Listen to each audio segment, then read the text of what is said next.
Selon l'âge de la personne qui me pose la question, je peux plus ou moins pardonner la question. Par exemple, celle qui va ouvrir ce podcast où je vais parler entre autres d'intelligence artificielle, c'est la question de mais enfin, comment on sait que l'IA ne se trompe pas? Comment on sait que les sources sont fiables?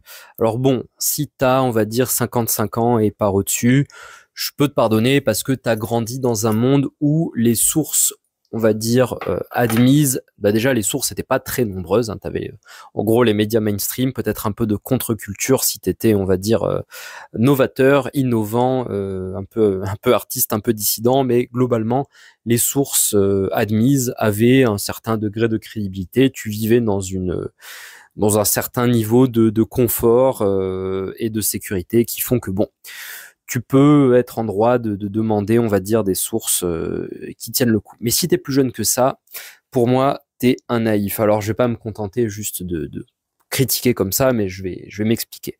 Les sources sont-elles clean? Bah déjà, il faudrait définir clean. Je te rappelle que toute la guerre froide, justement, n'a été qu'une guerre de information contre information, enfin plutôt désinformation.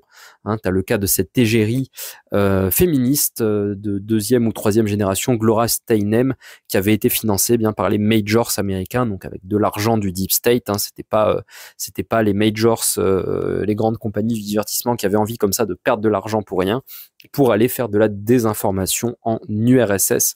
Voilà, en gros, un peu d'où vient tout ça, tous ces contenus qui aujourd'hui sont considérés comme legit. Ben, elles ont des origines, on va dire, un peu sombres, un peu dark. Donc, en gros, des guerres de désinformation entre blocs de l'Ouest et blocs de l'Est. Et ça s'est pas arrêté, bien sûr, à la guerre froide. Et d'ailleurs, ça, on n'a pas attendu la guerre froide pour que ça commence. Hein. Edward Bernays, le neveu de Sigmund Freud, donc qui était de confession juive, qui a travaillé comme consultant pour le Troisième Reich. Hein. Bernays, un des pères du marketing. Faut croire que quand le marketing est en jeu, quand le but c'est de rentrer dans la tête des gens, on oublie un peu ses préférences idéologiques dans le cas du Troisième Reich. Enfin voilà, on n'a pas attendu la guerre froide pour parler de désinformation, pour faire de la désinformation. Ça fait partie de la guerre. Et on vit à une époque de la guerre de l'information, justement de la guerre de l'attention. Et ça ne s'est pas arrêté à la guerre froide. Et en fait, quand on parle de source clean, on ne parle que de crédibilité qu'on accorde à des logos. Hein, je veux dire, le logo, typiquement le logo de la télévision nationale. Si demain, sur une chaîne de la télé nationale, on te dit faut se faire des beignets avec des bouts de pneus de tracteur, c'est super bon au goût et super bon pour la santé, beaucoup de zozos vont se raconter que tiens, j'y avais jamais pensé, mais vite, trouvez-moi des pneus de tracteur et de l'huile de friture, faut que je fasse des beignets. Alors que si on trouve cette même information mot pour mot identique sur complotix.com, les gens vont se dire voilà, c'est n'importe quoi, regarde-moi, c'est fou. Ils en sont à se dire qu'il faut offrir des pneus de tracteur pour être en bonne santé.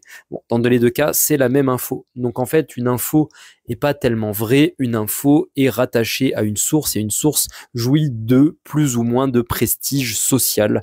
Voilà. C'est des histoires d'influence. D'ailleurs, on parle d'agents d'influence. Ça concerne également les sportifs et les people. Hein. Je veux dire, quand tu as un gouvernement comme ça qui s'adjoint l'image publique d'un athlète ou d'un comédien qui plaît au grand nombre, c'est une façon de se légitimer, de dire regardez, on est sympathique, on partage les mêmes valeurs, on a le même but, vous divertir, vous régaler, on a votre bien en ligne de mire. Tout ça, c'est de l'image de marque, c'est pas, on va dire, la vérité.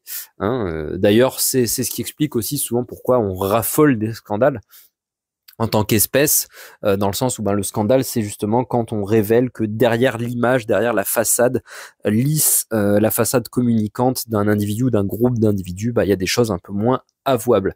D'ailleurs, j'ai eu cette prise de conscience assez douloureuse en évoquant comme ça, dans une discussion, on parlait des mamies qui lisent encore certains journaux, Paris Match, VSD, et je me suis dit, mais finalement, nous, plus jeunes générations qui consommons des contenus, des interviews, des podcasts, des shorts TikTok, où des individus nous racontent leur vie ou nous disent quoi penser, est-ce que finalement, c'est pas la version 3.0, la version animée, la version Internet de ces magazines voilà, qui faisaient sensation dans les années 70. Et qu'est-ce qu'on va chercher quand on consomme du contenu? La plupart des contenus, à moins que bien tu regardes la chaîne du Novelliste et que tu sois là pour de l'information de haute qualité et pour t'ouvrir l'esprit, généralement ce qu'on va chercher, c'est pas la vérité. Ce qu'on va chercher, c'est trois choses. La première, c'est une forme de scanning tribal. On a cette fonctionnalité en nous, être humain, de se demander justement où en est la tribu. Et aujourd'hui, la tribu, c'est la tribu élargie, c'est la tribu mondialisée, médiatisée, donc en gros les individus visibles sur les réseaux. Et on se demande qui a le vent en poupe, qui a la classe, pour qui ça marche bien les affaires, et qui au contraire est en train de perdre de l'influence, d'être has-been, voire de se faire clasher. En gros, qui est l'alpha, qui est le boss. Voilà, ça c'est du scanning tribal.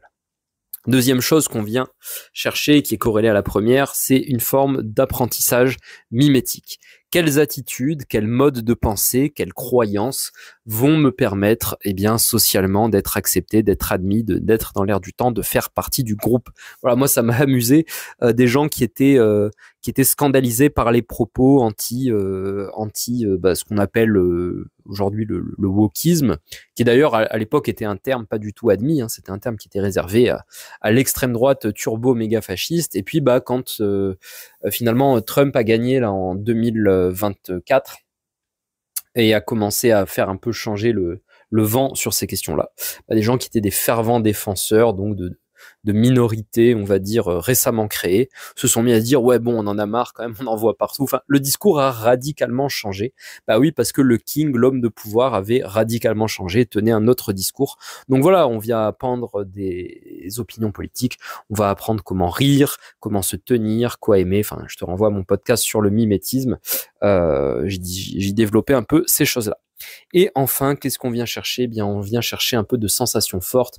On vient chercher à vivre par procuration des vies qu'on ne peut pas vivre forcément. Quand on écoute l'interview, je sais pas moi, d'un chirurgien cardiaque ou d'un Navy SEAL, on a accès comme ça à du narratif, à du récit de ce que la personne a accompli ou en tout cas dit avoir accompli, parce que finalement la vérité vend pas, la vérité fait pas beaucoup de clics.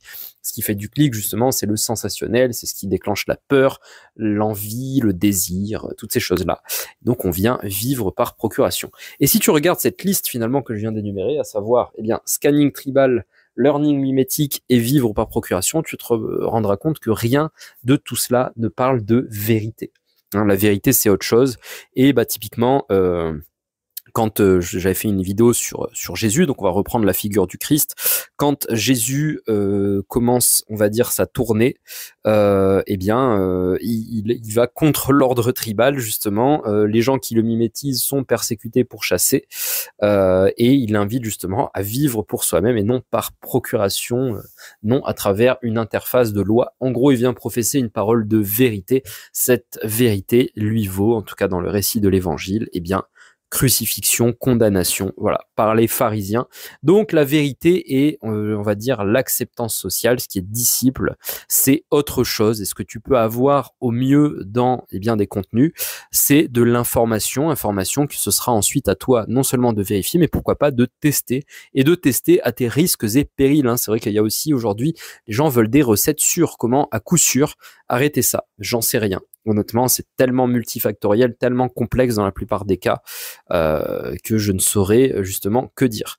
Est-ce qu'il vaut mieux une vie, je me posais la question là dans une autre conversation récente, est-ce qu'il vaut mieux une vie où tu manges McDo tous les jours mais tu marches 16 km dans la montagne tous les jours aussi, ou est-ce qu'il vaut mieux une vie où tu manges une barquette de sushi et t'es assis à une chaise de bureau devant un ordinateur dans une posture pourrie? Je sais pas, honnêtement, je sais pas. Il y a des arguments pour dire que tel ou tel des deux sera moins pire, mais c'est limite à toi d'essayer les deux lifestyles et puis de voir lequel te réussit le mieux. Je peux rien te garantir.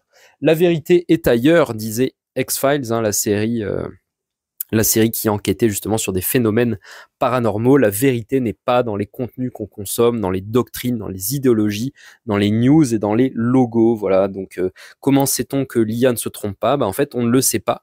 Mais l'IA, quelque part, quand elle est bien paramétrée, bien promptée, arrive à réagencer l'information d'une manière originale et potentiellement très intéressante, avec une forme d'interactivité et de sur-mesure que les canaux habituels ne te permettent pas. Voilà. Donc, je ne suis pas là pour apporter la certitude, pour paraphraser le Christ, mais l'incertitude. Mais je pense que c'est vivre justement, surfer sur cette incertitude en gardant ta boussole intérieure qui te sauvera bien plus que des sources réputées fiables. Il suffit que des gens qui n'ont pas ton intérêt à cœur mais qui ont beaucoup de pouvoir décident d'attester que telle source est fiable pour faire créer un mécanisme où tu es susceptible de la suivre, et la suivre peut te mener à ta perte. Voilà, j'espère que tu sauras lire entre les lignes de ce message. Justement, moi j'ai un logo qui n'est pas du tout crédible dans le monde algorithmique d'aujourd'hui, et les choses que je professe peuvent me valoir d'être déplatformé, comme c'est déjà arrivé à mon sosie qui avait une chaîne qui me ressemblait beaucoup. Donc je fais confiance justement à l'intelligence de mes lecteurs quand j'écris. J'ai envie de faire confiance à l'intelligence de mes auditeurs quand j'enregistre la plume et l'épée. Et je te remercie toujours d'avoir écouté ce podcast jusqu'au bout. N'hésite pas à partager, vraiment aide-moi à combattre comme ça cette invisibilisation algorithmique. J'ai l'impression de donner de la valeur. En tout cas, je m'y efforce à travers ce podcast. Et voilà, si tu peux faire un petit partage à tes proches, j'apprécierais beaucoup. Ça aidera ma chaîne à grandir.